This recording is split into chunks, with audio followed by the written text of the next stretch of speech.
हरे कृष्णा। ओम नमो भगवते वासुदेवाय।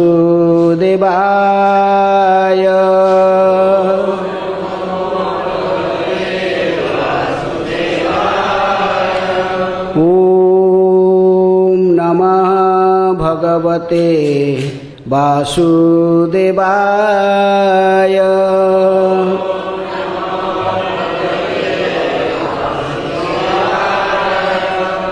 ओम नमः भगवते वासुदेवाय।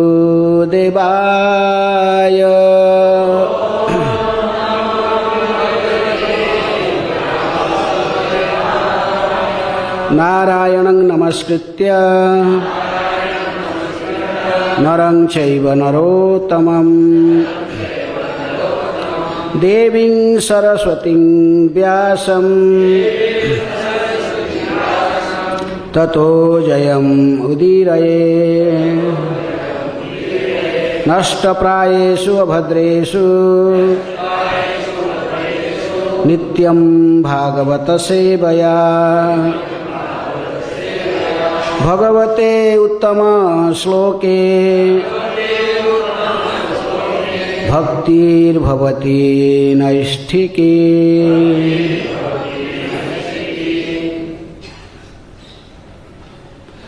श्रीमद् भागवतम से पाठ, चतुर्थ स्कंध, अध्याय 29।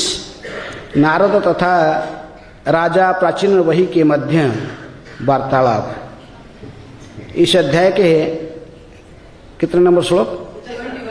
75 नंबर श्लोक। अनेन पुरुषः देहान् उपादत्ते विमुञ्चति हर्षं शोकं भयं दुःखं सुखं च अनेन विन्दति। अनेन पुरुष देहान् उपादत्ते विमुञ्चति हर्षं शोकं भयं दुःखं सुखं च अनेन विन्दति। अनेन पुरुष देहान् उपादत्ते विमुञ्चति हर्षं शोकं भयं दुःखं सुखं च अनेन विन्दति। अनेन पुरुष देहान् उपादत्ते विमुञ्चति हर्षं शोकं भयं दुःखं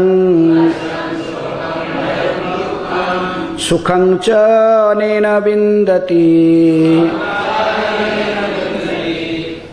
शब्दार्थ: अनेन इस विधि से, पुरुषः जीव, देहान स्थूल शरीरों को, उपादत्ते प्राप्त करता है, विमुञ्चति त्यागता है, हर्षम प्रसन्नता, शोकम शोक, भयम भय व डर, दुःखम दुःख, सुखम सुख च भी अनेन स्थूल शरीर से विन्दति भोगता है। अनुवाद तथा तात्पर्य: कृष्ण कृपा स्मृति अभय चरणारविंद भक्ति वेदांत स्वामी श्रील प्रभुपाद जी के द्वारा जगत गुरु श्रील प्रभुपाद की जाए। अनुवाद: सूक्ष्म शरीर की क्रियाओं से जीव स्थूल शरीर को विकसित करता है और त्यागता रहता है। यह आत्मा का देहांतरण कहलाता है। इस प्रकार आत्मा विभिन्न प्रकार के हर्ष, शोक, भय, सुख तथा दुख का अनुभव करता है। पहले दोहराइए। सूक्ष्म शरीर की क्रियाओं से जीव स्थूल शरीरों को विकसित करता है और त्यागता रहता है। यह आत्मा का देहांतरण कहलाता है। इस प्रकार आत्मा विभिन्न प्रकार के हर्ष, शोक, भय, सुख तथा दुख का अनुभव करता है। तात्पर्य: इस व्याख्या से स्पष्ट रूप से समझा जा सकता है कि मूलतः जीव का स्वरूप भगवान के ही समान शुद्ध आध्यात्मिक था, किंतु जब इस संसार में मन इंद्रिय तृप्ति की इच्छाओं से दूषित हो जाता है तब वह भौतिक अवस्था में चला आता है और अपना भौतिक जीवन प्रारंभ करता है, जिसका अर्थ है कि वह एक शरीर से दूसरे में जाता है और इस संसार में अधिकाधिक फंसता जाता है। कृष्ण भावनामृत की विधि, जिसमें मनुष्य सदैव कृष्ण का चिंतन करता है, वह दिव्य विधि है, जिससे मनुष्य अपनी मूल आध्यात्मिक स्थिति को लौट सकता है। भक्ति का अर्थ है श्री कृष्ण का सदैव चिंतन। मन्मना भव मद्भक्तो मद्याजी मांग नमस्कुरु मामे वैश्यसी सत्यंते प्रतिजाने प्रियोसी में। सदैव मेरा चिंतन करो और मेरे भक्त बनो, मेरी पूजा करो और मुझे ही नमस्कार करो। इस प्रकार तुम निश्चय ही मेरे पास आओगे। मैं तुम्हें यह वचन देता हूँ, किंतु तुम मेरे प्रिय, क्योंकि तुम मेरे प्रिय मित्र हो। भगवद गीता के 18वें अध्याय के 65 नंबर श्लोक। मनुष्य को सदैव भगवान की भक्ति करनी चाहिए, जैसे कि अर्चना मार्ग में संस्तुत है। मनुष्य को चाहिए कि मंदिर में विग्रह की पूजा करें और गुरु तथा श्री विग्रह को निरंतर नमस्कार करें। ये विधियाँ उन लोगों के लिए है जो वास्तव में भौतिक बंधन से मुक्त होना चाहते हैं। आधुनिक मनोविज्ञानी मन की क्रियाओं, चिंतन, अनुभव तथा कामना का अध्ययन कर सकते हैं, किंतु वे गहराई तक नहीं जा पाते। यह उनके ज्ञान के अभाव तथा किसी मुक्त आचार्य की संगति न होने के कारण है। जैसे कि भगवद गीता के 4 अध्याय के 2 नंबर श्लोक में कहा गया है, एवं परंपरा प्राप्तम इमं राजसयो विदु सकाले नेह महता जोग नष्ट परंतप। इस प्रकार शिष्य परंपरा द्वारा यह परम ज्ञान प्राप्त किया गया और राजर्षियों ने इसे इस विधि से जाना, किंतु कालक्रम में यह परंपरा खंडित हो गई, जिससे यह विज्ञान यथार्थ रूप में लुप्त हो गया प्रतीत होता है। तथाकथित मनोविज्ञानियों तथा दार्शनिकों के पथ प्रदर्शन में आधुनिक युग के लोग सूक्ष्म शरीर के कार्य से अपरिचित है। अतः वे आत्मा के देहांतरण का अभिप्राय नहीं समझ पाते। ऐसे विषय में हमें भगवद गीता की 2 अध्याय के 13 नंबर श्लोक को प्रामाणिक कथन को मानना चाहिए। देहिनोऽस्मिन् यथा देहे कौमारं यौवनं जरा तथा देहांतर प्राप्ति धीरस्तत्र न मुह्यति। जिस प्रकार बद्धजीव को इस देह में क्रम से कौमार, यौवन तथा वृद्धावस्था की प्राप्ति होती है, उसी तरह मृत्यु होने पर अन्य देह की प्राप्ति होती है। स्वरूप सिद्ध धीर पुरुष इस परिवर्तन से सम्मोहित नहीं होता। जब तक सारा मानव समाज भगवद गीता के इस महत्वपूर्ण श्लोकों को नहीं समझ लेता, तब तक सभ्यता ज्ञान की ओर नहीं, अपितु अज्ञान की दिशा में बढ़ती जाएगी। हरे कृष्णा। ओम अज्ञानातिमिरन्धस्य ज्ञानाञ्जनशलाकया चक्षुरुन्मीलितं येन तस्मै श्रीगुरुवे नमः। श्रीचैतन्यमनोभीष्टं स्थापितं जनभूतले स्वयं रूपः कदा मह्यं ददाति स्वपदान्तिकम्। वन्देऽहं श्रीगुरुः श्रीयुतपदकमलं श्रीगुरून् वैष्णवांश्च श्रीरूपं साग्रजातं सहगणा रघुनाथान्वितं तं सजीवं साद्वैतं सावधूतं परिजनसहितं कृष्ण चैतन्यदेवं श्रीराधाकृष्णपदान् सहगणा ललिता श्रीविशाखान्वितांश्च। नमो ॐ विष्णुपादाय कृष्णप्रेष्ठाय भूतले श्रीमते भक्तिवेदान्त स्वामिनिति नामिने। नमस्ते सारस्वते देवे गौरवाणी प्रचारिणे निर्विशेषः शून्यवादी पाश्चात्यदेशतारिणे। नमो महावदन्याय कृष्णप्रेम प्रदायते कृष्णाय कृष्णचैतन्य नामिने गौरतिसे नमः। हे कृष्ण करुणा सिन्धु दीनबन्धु जगत्पते गोपेशः गोपिकाकान्त राधाकान्त नमस्तुते। तप्तकाञ्चन गौराङ्गी राधे वृन्दावनेश्वरी वृषभानुसुते देवी प्रणमामि हरिप्रिये। वाञ्छाकल्पतरुभ्यश्च कृपासिन्धुभ्येव च पतितानां पावनेभ्यो वैष्णवेभ्यो नमो नमः। श्रीकृष्ण चैतन्य प्रभु नित्यानंद श्री अद्वैत गदाधर शिवासादि गौरभक्तवृंद। हरे कृष्णा कृष्णा कृष्णा हरे हरे हरे राम राम राम हरे हरे। इस सामने में जगह है, सामने से आ जाओ, पीछे आगे। हरे कृष्णा। फ्रंट में और जगह है, इधर बैठ सकते।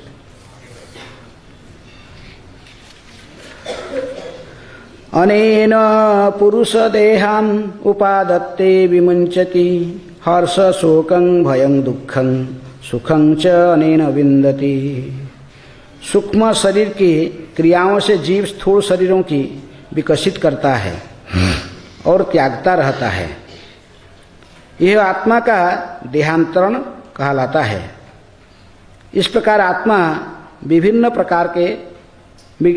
प्रकार के हर्ष शोक भय और सुख तथा दुख का अनुभव करता है। हरे कृष्णा। तो बातचीत किसके बीच में चल रहा है? नारद मुनि और प्राचीन वहिष्ठ के बीच में है। प्राचीन वहिष्ठ पूरे विश्व के सम्राट थे, तो ये दोनों के बीच में वार्तालाप हो रहा था। क्योंकि पहले से आप इस प्रसंग को कई अध्याय से श्रवण करके आ रहे हैं। प्रारंभ से नारद मुनि इनको अप्रत्यक्ष रूप से पुरंजन की कहानी कहकर समझा रहे थे। तो सारे समझने को मैंने श्रवण करने के बाद इस अध्याय के प्रारंभ से वो प्राचीन वही कहते कि हमारा इतनी बुद्धि है ही नहीं कि आप ऐसे सो क्या क्या बोल रहे हैं, हमको कुछ समझ में नहीं आ रहा है। ये तो बड़े बड़े विद्वान लोग को आपका बात को समझ सकते हैं, हम तो इतने बुद्धिमान नहीं हैं, संसार में फंसे हुए हैं। हमारे लिए आप जो बोलना चाहते सीधे सीधे बोलिए, हमको जो समझ में आ जाए। तो इसलिए फिर नारद मुनि ने इसको जो क्या बोलना चाहते इसको बोले, क्योंकि प्रारंभ से यदि सीधे सीधे बोला जाता कोई भौतिकवादी व्यक्ति इसको सुनना नहीं चाहेगा। इसलिए प्रारंभ से उन्होंने कहानी कहकर, कहानी के माध्यम से अप्रत्यक्ष रूप से उनको समझा रहे थे। लेकिन जो सुनते सुनते कहानी उनको समझ में नहीं आया, तो फिर प्रत्यक्ष रूप से नारद मुनि को समझा रहे हैं कि पुरंजन कौन है? जीवात्मा है। नवद्वारे पुरे देही है। तो ये इस शरीर में जो 9 गेट है, 2 आँख है, 2 कान है, नासिका है, 2 पुड़े हैं, मलद्वार हैं और जो परिश्रा करने के द्वार हैं। इस प्रकार उन्होंने 9 गेट के बारे में कहा कि फिर इस गेट में जो रहता है वो जीवात्मा है, तो जीवात्मा पुरंजन जीवात्मा को ही उद्देश्य करता है, और बुद्धि ही स्त्री है। प्रकृति में स्त्री शब्द जो वहाँ से पुरंजन की रानी के ऊपर उदाहरण दी गई, ये शरीर में जीवात्मा ही शरीर का मालिक है, लेकिन उसका जो रानी है कौन है? बुद्धि है। बुद्धि की निर्देशना में कुछ कार्य करती हैं। तो जो भी है वो डिटेल में नहीं जा रहा हूँ, लेकिन यहाँ पर विशेष रूप में इस श्लोक में नारद मुनि कह रहे हैं कि हमारे पास में 2 प्रकार के शरीर होता है, एक स्थूल शरीर, दूसरा सूक्ष्म शरीर। तो हम जो बार इसे हमारे जो शरीर हम देख रहे हैं कौन सा शरीर है? जिस शरीर के साथ आपको मैं पूछूंगा किसको आपका नाम क्या है, आप तुरंत बोलोगे मेरा नाम यह है, तो उसे किसके साथ संबंधित है? स्थूल शरीर के साथ। तो स्थूल शरीर 5 भूत से बना गया है, आपको पता है, भूमि, रप, अनल, वायु। लेकिन इसके अलावा और सूक्ष्म शरीर, इसके अंदर में और एक सूक्ष्म शरीर है जिसको हम देख नहीं सकते हैं, मन, बुद्धि और अहंकार से बना हुआ सूक्ष्म शरीर भी है। कभी समय आने पर कुमारंग, यौवनंग, जरा आदि माध्यम से हमारे स्थूल शरीर का समाप्ति हो जाता है। वृद्ध हो जाने के बाद इस शरीर आस्ते आस्ते रुग्ण होकर ये सब समाप्त हो जाता है, लेकिन सूक्ष्म शरीर का समाप्ति नहीं होता है। ये सूक्ष्म शरीर ही हमें एक शरीर से दूसरे शरीर में ले जाता है। लेकिन ये 2 प्रकार के शरीर के अलावा और कोई शरीर है नहीं। और एक शरीर कौन सा है? आध्यात्मिक शरीर। तो तीनों शरीर से आपका कौन सा शरीर सबसे पहला था? स्थूल शरीर, सूक्ष्म शरीर या आध्यात्मिक शरीर, कौन सा आपका पास पहले था? हैं? पता है आपको कौन है आप आध्यात्मिक शरीर? हैं? आध्यात्मिक शरीर क्या था आपका कुछ पता है? कोई ठिकाना है, कोई याद है मैं क्या था? हैं? नित्य सिद्ध कृष्ण प्रेम साध्य कभू न है, श्रवणादि शुद्ध चित्ते करे उदय। कई जन्म जन्मांतर से कई बार ऐसे ही होते, हम भूल गए असली हम कौन है, भूल चुके हैं। लेकिन आध्यात्मिक विधि जो हम आध्यात्मिक जीवन में जो गुरु स्वीकार करके जो भक्ति में प्रारंभ करते हैं, उसकी उद्देश्य क्या है? उसके उद्देश्य वही जो विस्मरण हो चुका है, फिर हमको स्मरण करा के फिर वही मूल स्थिति में पहुंचाना। प्रकृति में जीवेर स्वरूप है कृष्णेर नित्य दास। नित्य दास, आज के नहीं एक दिन का दास, दूसरा दिन में मास्टर, ऐसा नहीं। नित्य दास, जीवेर स्वरूप है कृष्णेर नित्य दास। ये तो जनरल स्टेटमेंट। महाप्रभु ने कहा कि जीवात्मा की जो असली स्वरूप है वो कृष्ण के नित्य सेवक है, सेवा करना उसके धर्म है। लेकिन किस प्रकार की सेवा है वो भी हमको पता, इसलिए फिर इसके ऊपर चर्चा की जाए। बस जो किस प्रकार के सेवक है हम, हमारा असली स्थिति क्या है। इसलिए फिर जो भक्ति में पारदर्शी होता है, भक्ति में सब जो उन्नत स्तर को प्राप्त करता है, तो फिर उसको पता लगता है मैं कौन हूँ। प्रारंभ से हम पूछते कि तुम कौन हो, हम बोले मैं एक जीवात्मा हूँ, बस इतना हम कह सकते हैं। मैं शरीर नहीं हूँ। जो थोड़ा सा भी पढ़ा गीता भागवत पढ़ के पता लगता कि इसको देही नस्मिन, जैसे प्रभुपाद जी को देही नस्मिन यथा देहे कौमारंग यौवनंग जरा तथा देहांतर प्राप्ति धीरस्तत्र न मुह्यति। वो जानता है कि ये शरीर ऐसा ही जन्म लिया, फिर आस्ते आस्ते बड़ा होगा, फिर जवान होगा, फिर बुढ़ा होगा, समाप्त हो जाएगा। उसी प्रकार ये आत्मा का भी देहांतरण होता है। एक शरीर छोड़कर फिर दूसरे शरीर में इसके स्थानांतर, इस जानकर धीरे व्यक्ति इसमें मोहित नहीं होता है। लेकिन जो असली बुद्धिमान व्यक्ति है वो जानता है कि मैं शरीर नहीं हूं, मैं आत्मा हूं। तो फिर मेरे जो आध्यात्मिक शरीर है, जिस रूप में मैं नित्य सेवक हूं भगवान का, वो शरीर मेरा क्या है, कहाँ है, वो देख ही नहीं पाता। उसको देख पाता है? हम देख नहीं पाते हमारा शरीर क्या है, क्यों? अभी हमारा सब कुछ चिंतन जो कुछ है चर्म चक्षु के ऊपर निर्भर है। हमको जो देखते हैं बस चर्म चक्षु में देखते हैं। हैं, लेकिन ये चर्मचक्षु का पावर पूरा पूरा है। हर वस्तु को देखने में इसका शक्ति नहीं है। कुछ दो हद तक को देख सकता है, कुछ वस्तु, फिर लाइट चला गया तो अंधार में कुछ देख नहीं सकता है। लेकिन आत्मा से इसका पर निर्भर करता है। आत्मा किसी भी वस्तु को कहीं भी देख सकता है, कहीं भी जा सकता है, कुछ भी देख सकता है। आत्मा तो किसी कहीं भी, सूर्य के अंदर भी रह सकता है, पानी के अंदर रह सकता है, कहीं आग के अंदर रह सकता है, कहीं भी रह सकता है। न जायते म्रियते वा कदाचित, ये जब मरने वाला नहीं कि इसका कोई जन्म नहीं है, ये अजन्मा है। ममई वांश जीवलोके जीवभूत सनातना, भगवान कहते मेरा अंश है। जो भगवान ही अनादि है तो उसी प्रकार जीव भी अनादि है। लेकिन फिर भी अनादि कर्म फले पड़ी होवार न बजड़े तारीवारे न देखी उपाय। ये जीव अनादि, जैसे अनादि है उसी प्रकार अनादि कर्म फले पड़ी होवार न बजड़े। कई जुग जुगान्तर से कब से ऐसे ही माया में फंस गया, वो भी कोई इसका ठिकाना नहीं है, डेट फिर फिक्स नहीं कब। लेकिन अनादि कर्म फले, इसको इंडिपेंडेंस दी गई है कर्म करने के लिए, इसको स्वतंत्रता है। किसको? जीवात्मा को। और दूसरे में स्वतंत्र नहीं। गीता के जैसे हम पढ़ते 5 भाव, 5 विषय वस्तु है भगवद गीता के। क्या क्या बोलेगा? हैं? ईश्वर, जीव, हैं? काल, प्रकृति, कर्म, वो चारों निर्धारित है। ईश्वर कौन है? निर्धारित है। आप ईश्वर नहीं बन सकते किसी भी रूप से। बन सकता कोई ईश्वर? जो मूर्ख लोग है वो प्रयास करते कि हम ईश्वर बनेंगे। ईश्वर बनना संभव नहीं है। ईश्वर परम कृष्ण सच्चिदानंद विग्रह, अनादिर आदिर गोविंद, ईश्वर ईश्वर ही सदा। जीवात्मा भी स्वप्न स्थिति में है। जीवात्मा जो कृष्ण के नित्य दास है, इसी को परिवर्तन करेगा तो फिर वो बार बार जन्म चक्र में घूमते रहता है।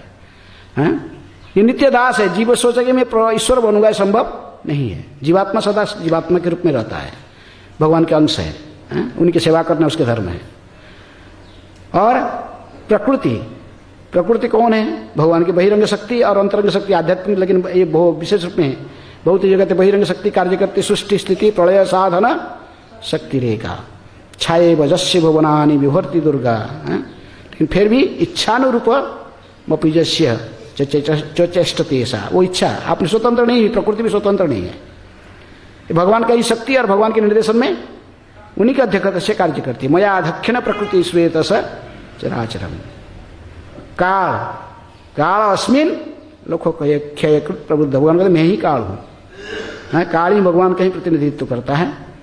ये चार को कोई परिवर्तन नहीं कर सकता है, ये अपने स्थिति में रहते हैं। लेकिन एक का परिवर्तन करने का हमको इंडिपेंडेंस दिया गया है। कौन सा? कर्म। हम जैसे कर्म करेंगे, कर्मेण दैव नेत्रेण जंतु देह पपत्ते। जैसे जैसे हम कर्म करेंगे, दैव नेत्र, दैव बैठे हुए हैं, इसको विचार करके हैं। ब्रह्मा जी हमको अलग अलग शरीर प्रदान करते हैं कर्म के आधार पर। जैसे कार्य करेंगे ऐसे ही शरीर है। तो अंग्रेजी में इसलिए कहते कि as you sow you reap. अब जैसे कर्म करोगे, कर्म के आधार पर आपको शरीर मिलेगा। इसलिए यदि अभी आपको मनुष्य शरीर मिला है, मनुष्य शरीर में रह के हम यदि पशु की तरफ कर्म करेंगे, इंद्रियों को उपयोग करेंगे पशु की तरफ, हैं? भागवत में इसका उदाहरण दी गई। यदि आप कुछ भी खाते रहो, भगवान को ऑफरिंग किए बिना कुछ भी कहीं भी मुख डालो, खाओ, जो भी टेस्टी आता है, चटपटा खाया, उधर खाया, जहाँ भी मिलता है अरे खाओ, हैं? टेस्ट करते खाते रहो, तो फिर आपको मनुष्य शरीर दोबारा नहीं मिलेगा। कौन सा शरीर मिलेगा? हैं? सूअर का शरीर, कहीं भी मुख डाली खाओ, कुछ भी खाते रहो। मनुष्य शरीर इसके लिए नहीं मिला गया है। वो भगवान कहते कि जत करोसी जदासनोसी जत जुहोसी ददासी जत तपस्वी कौनते तत्कुरुष। अर्पण करके भगवान को खाना पड़ेगा ना। अर्पण नहीं किया, जो भी मिला जहीं भी मुख डाली खाया तो सूअर बनेगा। वो मनुष्य उचित कर्म नहीं कर रहा है। यदि आप सदा नंगा रहना चाहते, ब्लू फिल्म देखना चाहते, कोई समुद्र किनारे जाकर नंगे घूमने चाहते, तो क्या होगा? मनुष्य शरीर इसके लिए नहीं है। मनुष्य उचित कर्म नहीं करोगे तो फिर आपको ठीक है, खड़े रहो पेड़ की तरफ, पेड़ खड़ा रहता बस। जैसे नारद मुनि ने अभिशाप दिया किसको? नल कुबेर और मणिग्रीव, नंगे खड़े रहते बेशरम, खड़े रहो पेड़ के रूप में नंगे। ऐसा ही जैसे कर्म करते हैं, कर्म के आधार पर हमको दूसरा शरीर मिलता है। कर्म करते इसलिए कर्म करने हमारे मन में जैसे जैसे चिंतन रहता है उसी को हम बाहर के प्रकाश करते हैं, उसी कर्म करते हैं, उसी कर्म में आ जाते हैं। पहले हम चिंतन आता है, चिंतन से thinking, willing, then acting. Prabhupada ji कहते हैं कि आजकल के जो दार्शनिक लोग हैं जो, वो लोग भी यही बात कहते हैं, थिंकिंग, विलिंग, एक्टिंग। ठीक है, तीनों इनको समझ में आता है। जो ऐसे चिंतन, हम किसी वस्तु में चिंतन करते करते फिर उसमें हम सम्मति प्रदान हो जाता, सम्मति स्वीकार कर लेते, फिर उसी का हमारा कर्म में सामने आ जाता है। लेकिन प्रभुपाद जी कहते कि ये दार्शनिक लोग लेकिन भक्तों से अल्प बुद्धिमान है। कि भक्त लोग इनको पूर्वजन्म देहांतरण, ये सब आत्मा, शरीर, ये सब ज्ञान इनको नहीं है। हमारे जब पूर्व और एक लाइफ होता है, उसकी इलाज हमारे पास में आध्यात्मिक शरीर, नित्य शरीर भी है कि है, ये सब ज्ञान उनके पास में नहीं। किसके पास? दार्शनिकों के पास में। तथाकथित साइकियाट्रिस्ट व साइकोलॉजिस्ट व दार्शनिक, इनके पास में यही ज्ञान नहीं है। इनकी ज्ञान सीमित है जितना स्कूल कॉलेज में पढ़े, क्योंकि प्रभुपाद कहते हो प्रामाणिक आचार्यों के संग में कभी नहीं आए। जो दिव्य ज्ञान को प्राप्त नहीं किया तो इसके ज्ञान अधूरा रहता है। एवं इसे प्रभुपाद जी कोट करते हैं, एवं परंपरा प्राप्तं एवं राजर्षय विदुः। तो ये राजर्षियों को परंपरा से भगवान ने जो ज्ञान प्रारंभ से दिए हैं, तो जैसे ब्रह्मा जी को ब्रह्मा जी से फिर नारद से व्यासदेव, ऐसे परंपरा से व्यासदेव से माधवाचार्य जी, ऐसे जो परंपरा से ज्ञान आया, इस ज्ञान को जो प्राप्त नहीं करेगा, प्रामाणिक गुरु स्वीकार नहीं करेगा, उसके ज्ञान अधूरा रहता है, वो रहस्य को समझ नहीं सकता है। लेकिन तथाकथित दार्शनिक आदि ये थोड़ा बहुत ऐसे ही एक्सटर्नल एनालॉजी करके को बता सकता है, थिंकिंग, विलिंग और एक्टिंग। लेकिन इसको कैसे बंद करना है, चक्र को, ऐसे कार्य को बंद करी, फिर कैसे आध्यात्मिक स्थिति को, आध्यात्मिक हमारा शरीर को स्थिति को प्राप्त करके कैसे जन्म मृत्यु संसार से मुक्त होना, उसको व्याख्या करना इनकी बस में नहीं है, ये इसको नहीं जानते हैं। इसलिए प्रभुपाद जी सलाह देते कि हमें किसी आध्यात्मिक गुरु को स्वीकार करके ही तो उससे सीखना चाहिए विधि। ये जन्म ये जो चल रहा है चक्र, इसको कहते कैसे समाप्त करना है, कैसे हमारा आध्यात्मिक शरीर को प्राप्त करना है। हम जानते हैं सभी ये तीन प्रकार के शरीर जो कहा गया, सूक्ष्म शरीर, स्थूल शरीर और आध्यात्मिक शरीर। अभी हमारे पास में कौन सा शरीर है जिसको हम अनुभव कर रहे हैं? स्थूल शरीर। कुछ लोग सूक्ष्म शरीर को भी अनुभव करते हैं, जो आज थोड़ा आगे जाएगा वो समझ रहा है कि कैसे मौन, बुद्धि, अहंकार कार्य करते हैं। थोड़ा सा ज्ञान नेत्र में विचार करेगा बैठ के, जो ज्ञानी है उसको समझ में आता है कि बुद्धि, मौन, बुद्धि, अहंकार के कैसे कार्य करते अंतःकरण में। लेकिन उसका परे उसको और ज्ञान नहीं है। कौन सा? आध्यात्मिक शरीर कौन सा है? मैं कौन हूं? ठीक है, कौन हूं तो बोल दिया कि मैं जब भगवान के नित्य दास हूं। अरे किस प्रकार दास है? कौन सा तुम्हारे स्वरूप है? तुम्हारी सेवा क्या है? इसको कहते स्वरूप सिद्धि और क्रिया सिद्धि। तुम्हारे स्वरूप क्या है और तुम्हारे कर्म क्या है, पर्टिकुलर क्या सेवा है, इसको कहते कि जानना। जो इसी को जान लिया तो उसका जीवन हो गया परफेक्ट। वो है कौन और उसके प्रकृति में ओरिजिनल कार्य क्या है, जैसे हमारे गोस्वामी लोग जानते थे, उनके स्वरूप जानते हैं। रूप गोस्वामी को पता है कि मैं कौन हूं। क्या है रूप गोस्वामी? क्या पता था? मैं रूपमंजरी हूं, जानते हो रूपमंजरी है। और ललिता सखी के ग्रुप में जितनी भी सखी, हमने जितनी भी मंजरिया काम कार्य करते उनकी लीडर है। भक्ति विनोद ठाकुर को पता था मैं कौन हूं, कमल मंजरी हूं, ललिता सखी के अंडर में सेवा करने वाली हूं। भक्ति सिद्धांत सरस्वती ठाकुर को भी पता था मैं कौन हूं। ये जानना अपने ओरिजिनल स्वरूप की स्थिति क्या है। अभी हम एक शरीर में है, लेकिन ये हमारा ओरिजिनल स्थिति नहीं है। उसी को जानना ही आध्यात्मिक जीवन का अंतिम सिद्धि है, ऐसे जानना। तो इसको कैसे जानोगे? ये नित्य सिद्ध है। कृष्ण को प्रेम करना, हमारी स्थिति को जानकर उनकी सेवा करना, ये नित्य सिद्ध है। ये सिद्धि ने आपका जो स्वरूप है इसको बदलता नहीं है। नित्य सिद्ध कृष्ण प्रेम साध्य कबू न है। लेकिन इसको कैसे पता लगेगा? श्रवण आदि शुद्ध चित्ते, शुद्ध चित्त में बैठकर हरि कथा के श्रवण करने से श्रवण भक्ति का सबसे पहला अंग है। इसलिए भागवत कहता कि धर्म सनुष्ठिता पुंसा विश्वक्सेन कथा सुज न उत्पादयेत यदि रतिम श्रम एव ही केवलम। आप बहुत सालों से भक्ति में जोड़ गए, सब कुछ कर रहे हैं, यदि भागवत श्रवण में आपको रुचि नहीं उत्पन्न हुआ तो जो कुछ देखवा करते हैं वो क्या है, सब बेकार है। क्योंकि शुद्ध भाव से श्रवण करने से ही भागवत को तभी हमको पता लगेगा हम कौन है। हम तो सुनते ही नहीं इसको, सुनने का टाइम में फिर क्या होता है, सो जाते, नहीं तो अन्यमनस्क होते। माया और एक इंस्ट्रूमेंट दे दिया, क्या दे दिया, मोबाइल। अरे इमरजेंसी है, अरे इसकी बड़ा इमरजेंसी कुछ नहीं, सबसे बड़ा इमरजेंसी है कि बैठकर कथा सुनना। किसको सुनना, भागवत को सुनना, यही सबसे बड़ा इमरजेंसी है। जिसी कारण से हम कई जन्म जन्मांतर से भूल चुके हैं हम कौन है। हमारे असली माता पिता हमारे असली घर को भूल गए और भटक रहे हैं।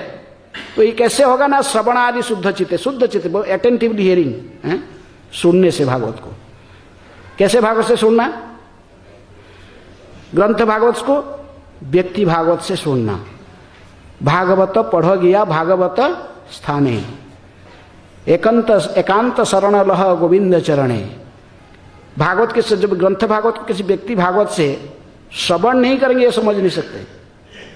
स्कूल में जाकर कॉलेज में जाकर साइकोलॉजी पढ़ने से प्रभुपाद कहते कोई नहीं समझ सकेगा कुछ भी। इसलिए प्रामाणिक गुरु से बा तद्विधि प्रणिपातेन परिप्रश्नेन सेवया उपदेख्यन्ति ते ज्ञानम ज्ञानिन तत्वदर्शी। जो तत्वदर्शी है, जो सत्य को जानता है, सत्य को देखा है, जो जानता है, स्वयं भी अपनी स्थिति को जानता है। जैसे तत्वदर्शी गुरु के पास में जाकर उनसे जिज्ञासा करने से वो बताएगा। उनकी सेवा प्रणिपात और परिप्रश्न। नहीं तो समझना ऐसे कई जन्म जन्मांतर जाते रहेंगे, चलते रहेगा चक्र। पुनरपि जननम पुनरपि मरणम पुनरपि जननी जठरे शयनम, चलते रहेगा। आज तक खाना पीना मिलता है, बस ठीक है, ऐसे चलते रहता है। लेकिन जो सीरियस है वो इसकी बात इंक्वायरी करता है। के आमी केने आमाय जारे तापत्र है, पूछता है इसके बारे में। सनातन गोस्वामी ने पूछा, महाप्रभु को मिले तो पहले पूछे प्रश्न है। ग्राम्य व्यवहार पंडित करी मानी। ग्राम्य लोग बहुत बड़ा पंडित मानते कि 13 लगभग 12 या 13 लैंग्वेज जानते थे, 13 लैंग्वेज में लिख सकते थे और बोल सकते थे। कौन, सनातन गोस्वामी बहुत भाषा जान, राजमंत्री हैं, राजमंत्री सनातन बुद्धि बृहस्पति हैं, प्रधानमंत्री थे हुसैन साहब के दरबार में, और बृहस्पति के समान बुद्धिमान थे। लेकिन फिर भी कह रहे कि मैं मूर्ख हूं, कुछ भी नहीं जानता हूं। ग्राम में व्यवहार में मुझे बड़े पंडित कहते लोग, लेकिन मैं इतने बड़े मूर्ख हूं कि मैं स्वयं कौन हूं अभी तक मुझे पता नहीं है। और आपने बड़ा विद्वान समझते, पहले हमें ऐसी इतने ही जानते नहीं कि मैं कौन हूं, के आमी मैं हूं कौन, मैं स्थूल शरीर नहीं हूं कि सूक्ष्म शरीर भी नहीं हूं, इसकी परे कुछ मेरे परिचय है। कृष्ण नित्य तो है, मैं हूं कौन, उसी को जानने के लिए तो आध्यात्मिक जीवन का प्रारंभ करते हैं। इसके रहस्य केवल आध्यात्मिक जीवन आने का यही रहस्य है। हम जानना चाहते कि मैं कौन हूं और मेरी सेवा क्या है, मेरा स्वरूप क्या है, मेरी सेवा क्या है, तो इसी को जानने के लिए। लेकिन ये प्रोसेस कई लोग अच्छे कि ये है, तो वो आज राधा कुंड में जाओगे, बाबा जी लोग आपको क्रिटिसाइज करते हो, कहते तुम क्या है, इसको जानते नहीं हो तुम वस्तु सिद्धि क्रिया सिद्धि कुछ पता नहीं, तुम कौन है। एक खाली जीवेर स्वरूप कृष्ण दास बोलने से थोड़ी चलता है। आपको जानना चाहिए आप प्रैक्टिकली कौन हो, किस रस में भक्ति कर रहे हो, दास्य साक्ष्य वात्सल्य माधुर्य बशांत, किसी रस में तुम्हारी स्थिति है, पर्टिकुलर तुम्हारा स्वरूप क्या है, क्या कैसे जो सेवा कर रहे हो। तो ये अर्थ क्या वो लोग भी समझ गए ना, क्या वो भी कुछ नहीं जानते हैं, केवल स्पेकुलेशन करते हैं। तो इसलिए जानने के लिए जैसे कोई बाबूजी पास में जाकर शिक्षा लेने से वो बता देगा, इसको ऐसे नहीं होता है। प्रोसेस कहा गया भागवत में, प्रोसेस क्या है, श्रवण, पहले श्रवण करना भागवत को, शुद्ध श्रवण आदि शुद्ध चित्ते, शुद्ध चित्त में श्रवण करना, यही से शुरुआत होती है प्रोसेस।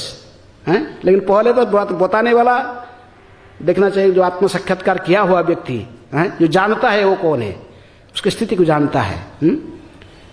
क्योंकि नित्य सिद्ध है कृष्ण प्रेम, ये साध्य नहीं होता है, ऑलरेडी है अंदर में, खाली इसको जगाना आपको। उसका पर आवरण बैठ गया है कई जन्म जन्मांतर से, इसको हटाना।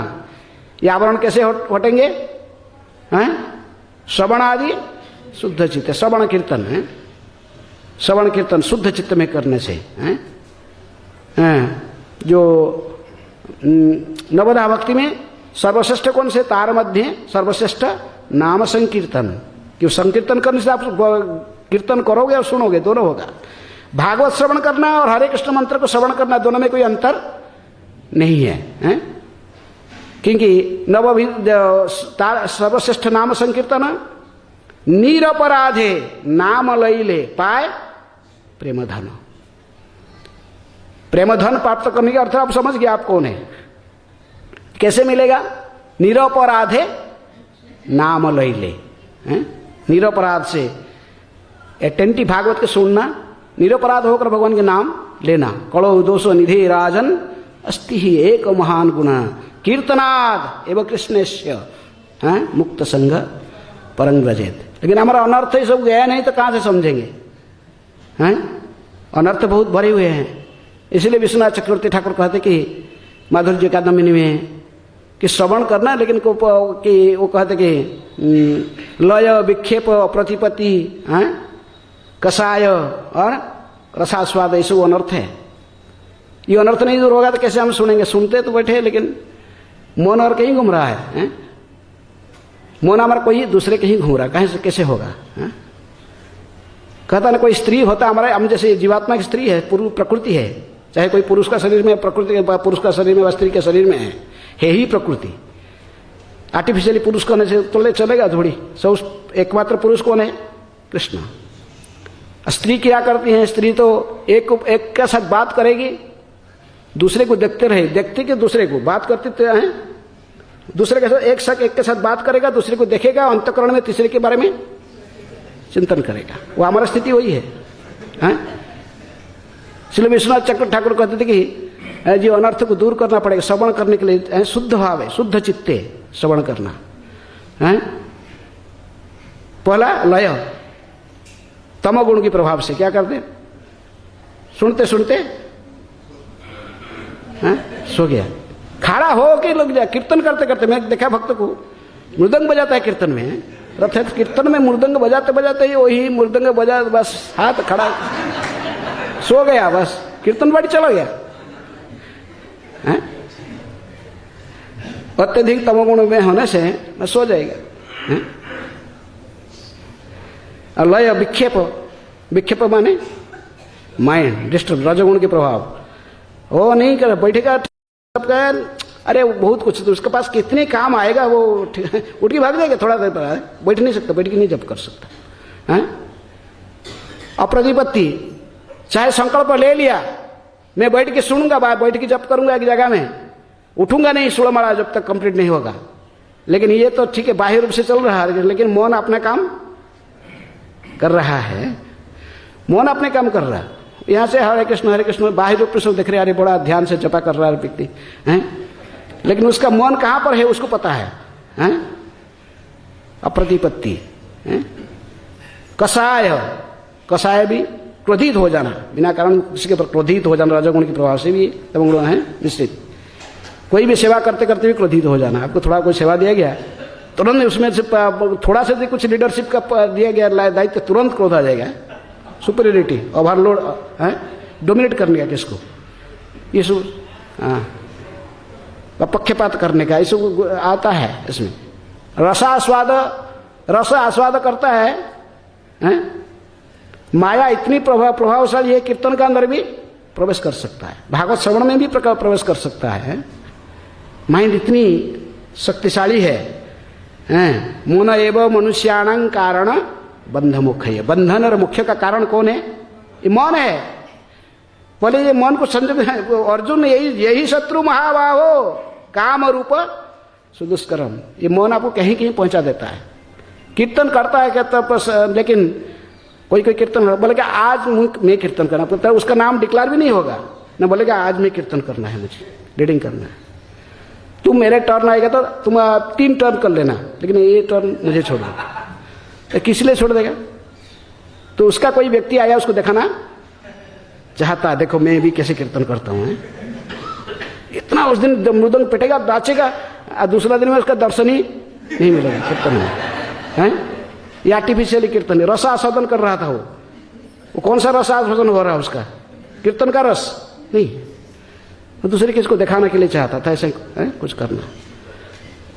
तो ये सब ये अनर्थ जो वो हमारे दूर नहीं होंगे, हम कहाँ से शुरुआत करेंगे? भक्ति की शुरुआत नहीं होती है। इसलिए हमारा कर्तव्य भक्ति का है कि हमें जानना चाहिए दोनों शरीर के परे भी जो हमारा एक शरीर है, आध्यात्मिक शरीर, कैसे हम इसको समझेंगे, इसको कैसे समझेंगे, और उसी के आधार पर हम कर्म भगवान के चरण में प्रेम, इसी को कहते भगवान के चरण में प्रेम प्राप्त करना है। भगवान के चरण में प्रेम, प्रेम पुमार्थ महान। औरंग महाप्रभु कहे कि हमारे जीवन का लक्ष्य ही भगवान के चरण में प्रेम प्राप्त करना। जो हमारा स्वरूप जान नहीं तो प्रेम कैसे करेगा? पहले तो वो जाने कि मैं कौन हूँ, तभी तो प्रेम करेगा। भगवान के साथ अपने संपर्क को समझेगा तभी तो प्रेम करेगा, हैं? नहीं तो आत्मेंद्रिय इच्छा व प्रतिवांछा तारे कही काम, कृष्णेन्द्रिय प्रतिवांछा धरे प्रेम नाम। तो हमारे भगवान को प्रेम करना हमारा ये शरीर में नहीं।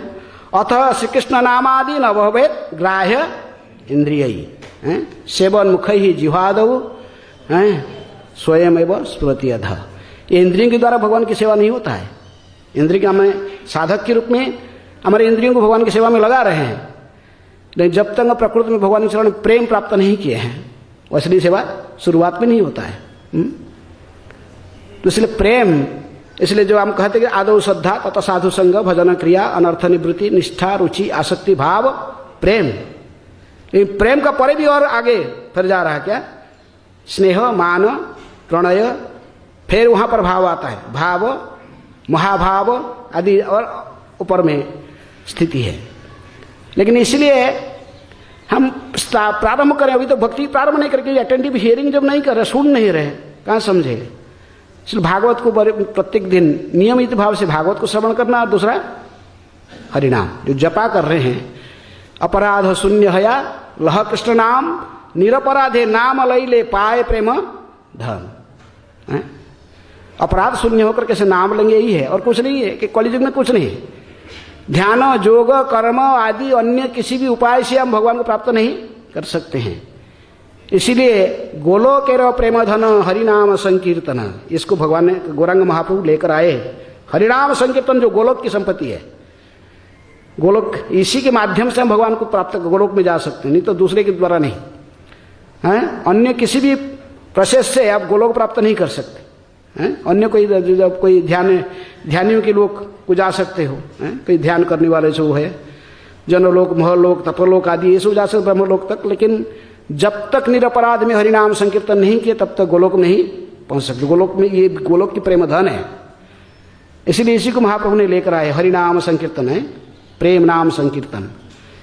ये निरपराध होकर जब तक हम हरिनाम को उच्चारण नहीं कर पाएंगे तब तक गोलोक में पहुंचने का कोई सवाल नहीं है। तो इसलिए हम देख सकते कि हम कहाँ पर है अभी। जब निरपराध ले होकर कोई नाम लेना शुरू करता है, अंतःकरण से भगवान उसको बताते हैं सब कुछ है। वो तुम कौन हो, मतः स्मृतिर के ज्ञानम अपोहनम च। बाबा जी लोग बोले अरे मेरे पास आप बता देगा, तुम पता नहीं तुम कौन है। मैं जानता हूँ, बता देता हूँ। अरे तुम क्या बता, खुद को जानता नहीं है? तो इसलिए भगवान कहते कि नहीं सुनिए, दो उपाय से हम अपने स्वरूप को जान सकते हैं। एक किसी महान परमहंस वैष्णव होगा, आचार्य है, जो कि प्रकृति में उस स्थिति में नित्य सिद्ध परिकर हो भगवान की, वो जानता है, वो बता सकता है। और इस कलियुग में ऐसा परिकर मिलना कोई आसान नहीं है, सब ठग है। दूसरे उपाय कौन बताएगा? स्वयं भगवान। मतः स्मृतिर ज्ञानम अपहनम च, सर्वस्य चाहं हृदय सन्निविष्टो मतः स्मृतिर ज्ञानम अपहनम च। लेकिन भगवान कब बताएंगे? जब आप शरणागत हो जाओगे। हैं षडांग शरणागति होइबे जहार, तहार प्रार्थना सुने नंद कुमार। तो हम जब शरणागत होके शुद्ध नाम लेना शुरू करेंगे तभी ऑटोमेटिकली अंतःकरण से हमको सब पता चलता है, मैं कौन हूँ, क्या हूँ, कैसे गिरे, सब दिखाई पड़ेगा। फिर है सब आपको दिखाई पड़ेगा, पूरा स्क्रीन, आपका सारा स्क्रीन कैसे कहाँ कैसे कितना जन्म घूम फिर के फिर कहाँ से आए वो भी स्थिति में पहुंचे हो। हाँ, जब भगवान चाहेंगे आपको पता लगेगा। भरत महाराज को पता लग गया मैं पूर्व जन्म में क्या था। भरत अयं भरत नाम राजा, पता है, पता था क्योंकि भगवान ने इनको अंतःकरण में बता रहे थे, उनको स्मरण शक्ति दिए थे। तो इसलिए सावधानी से श्रवण में पहले रुचि प्रारंभ कीजिए। श्रवण प्रभुपाद जी कोट करते तात्पर्य में, मनमना भव मद भक्तो मध्याजी मांग नमस्कुरु मामे वैश्यसी सत्यंते प्रतिजाने प्रियोसी में। प्रभुपाद जी कहते कि वो श्लोक भगवान ने कहते 2 बार इसको विश्वनाथ चक्रवर्ती ठाकुर कहते कि गीता के परिभाष सूत्र, भगवद गीता के परिभाष सूत्र।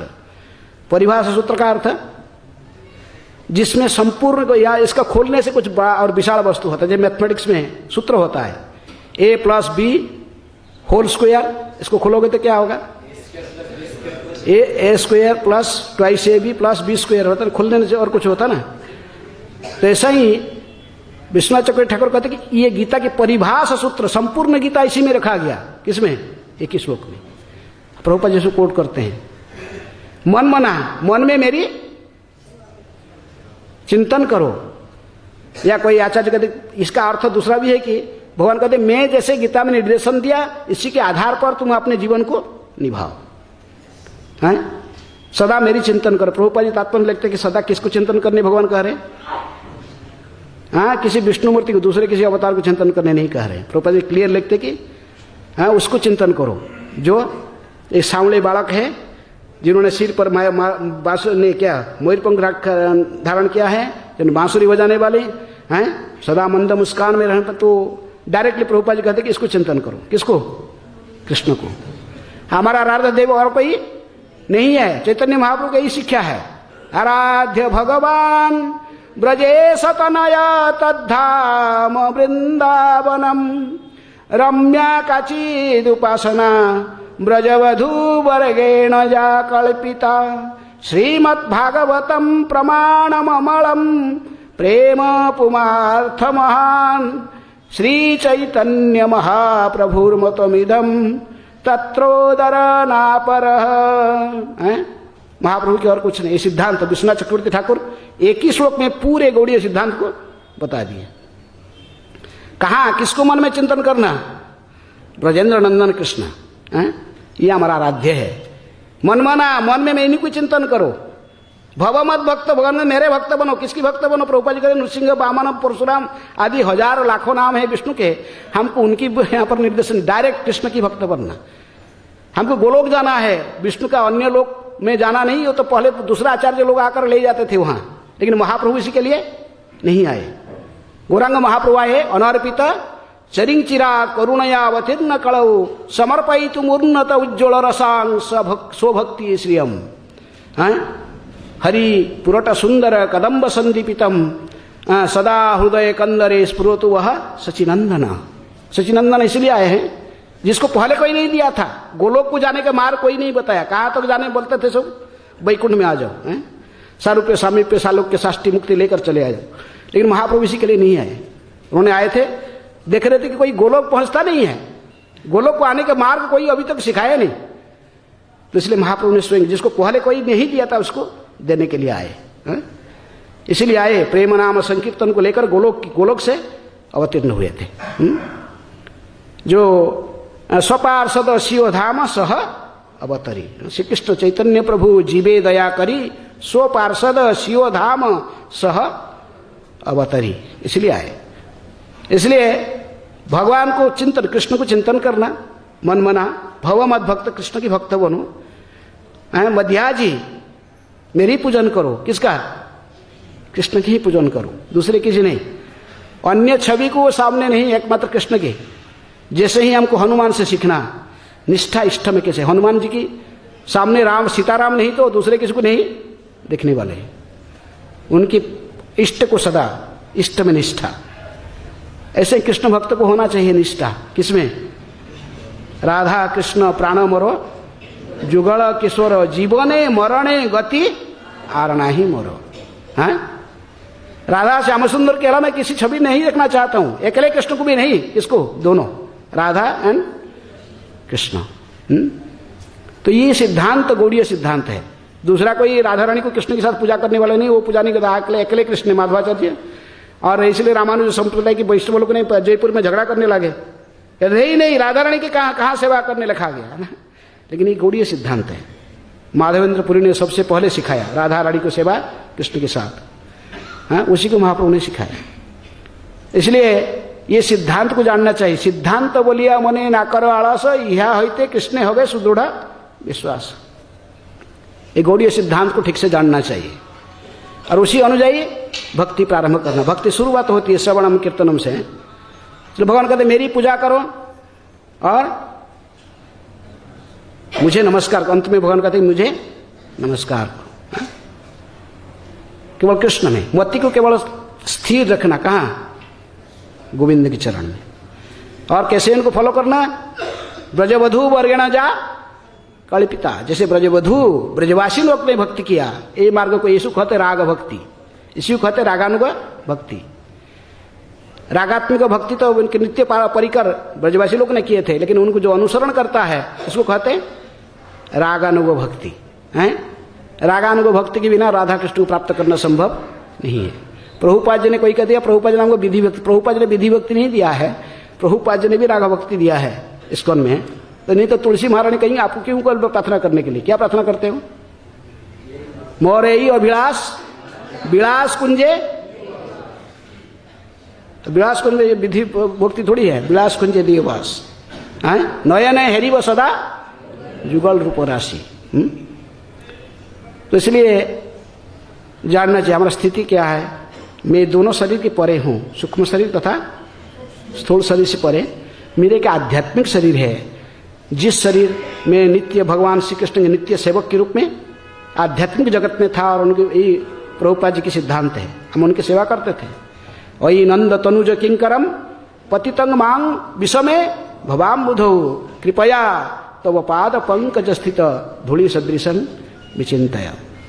तो सिद्धांत को जानना चाहिए और उसी अनुଯାयी फिर मार्ग दिया गया है। श्रवणम कीर्तनम विष्णु स्मरणम पाद सेवनम अर्चनम वंदनम। लेकिन शुरुआत कहाँ से होती है?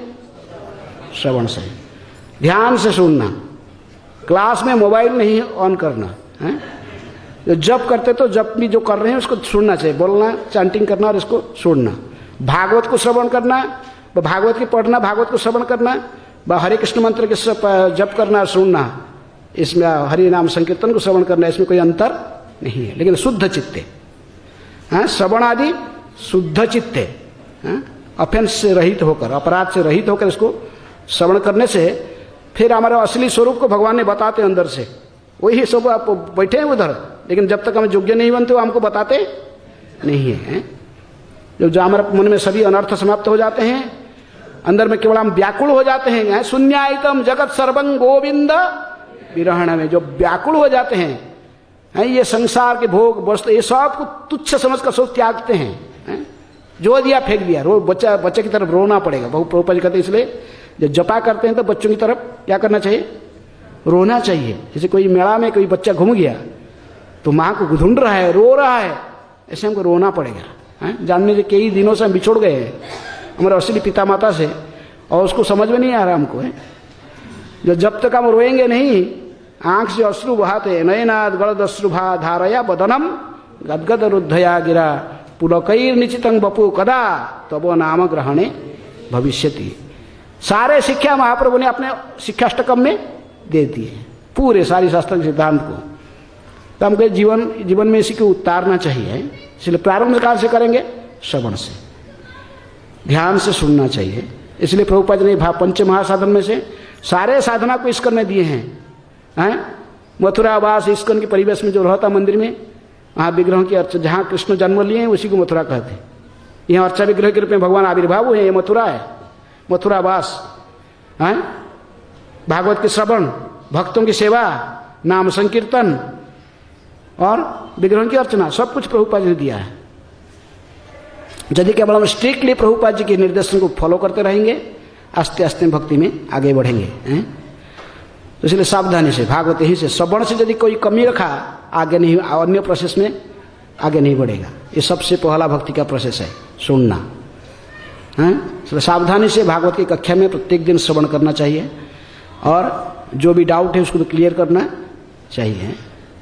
विधि के रूप में नहीं बैठना चाहिए। अरे बैठ जाते हैं क्या होगा, अरे बैठना चाहिए, बैठ जाओ क्लास में, क्या है, बस 1 घंटा गया, हाँ सुनो तो और कुछ माइंड कहीं घूम रहा था तो वो कुछ तो था, बस हाँ हो गया टाइम, चलो उठे हैं। तो ऐसे सुनने से कुछ होने वाला। बहु जन्म करी यदि श्रवण कीर्तन तबु तो न पाए कृष्ण पदे प्रेमधान। ध्यान से सुनना चाहिए प्रत्येक दिन बैठ के। अपराध से ये तार मुक्त होना, क्या लय विक्षेप और प्रतिपत्ति कषाय और रसास्वाद आदि अनर्थ से मुक्त होकर जो ठीक से सुनेगा कथा को तो फिर निरपराधे नाम लैले पाए प्रेम धन, तभी हमको पता लगेगा हैं सब कुछ। ओके, समय हो चुके 9 बज गए। कोई प्रश्न है किसी के? कोई प्रश्न है? कोई प्रश्न नहीं? हाँ, आपने बताया कि शरीर, स्थूल शरीर, सूक्ष्म शरीर, आध्यात्मिक शरीर, जो यमराज एक शरीर और देते हैं वो किससे बना? जातना शरीर है, किससे बना हुआ? वो भी सूक्ष्म शरीर ही है, सूक्ष्म तत्व में, ठीक है। हाँ, और कोई जातना शरीर, इसको कहते हैं जातना शरीर, आर्टिफिशियल जीवात्मा शरीर से बाहर नहीं जा सकता लेकिन इसको कष्ट सहन के लिए। और कोई प्रश्न है? कौन है? हाँ बोलो।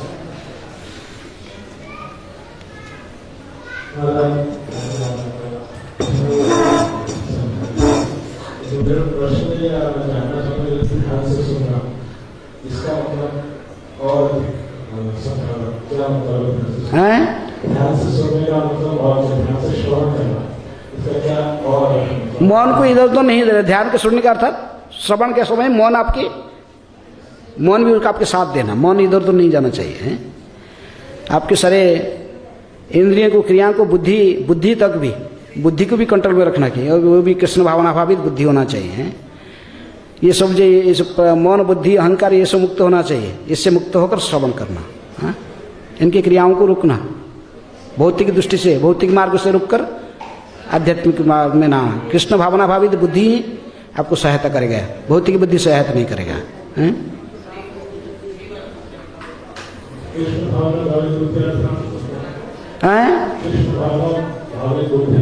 ये सारे होगा वैष्णव की कृपा के बिना कुछ नहीं होगा है? इसलिए कहते छाड़िया वैष्णव सेवा निस्तार पाइछे के बाद। आप अपने प्रचेष्टा से इनको नियंत्रण नहीं कर पाओगे अकेले। आप ऐसे 1000 जन्म तक कहीं जाते रहते रहोगे, लेकिन किसी भी कई कारण से दिन नारद मुनि जैसे महान वैष्णव की कभी देखा हो गया और बोल दिया कि तुम्हारी मति भगवान के चरण में लग गया। इसलिए भक्ति समझ में सदा कहते कि प्रयास करो, साथ साथ कृपा के ऊपर भी आशा रखो। किसी संत की कृपा नहीं होने सारी खाली साधना से सब कुछ नहीं होता है। इसलिए वैष्णव की सेवा करना चाहिए। भक्त पद धूलियार, भक्त पद जड़, भक्त भुंक्त अवशेष 3 महाबल, बार बार सर्वशास्त्री पुकारिया कह, यही 3 होते कृष्णे प्रेम भक्ति है। इसलिए दोनों की सहायता लेना, ठीक है। हरे कृष्ण। ग्रंथराज श्रीमद् भागवतम की जय, श्रील प्रभुपाद की जय।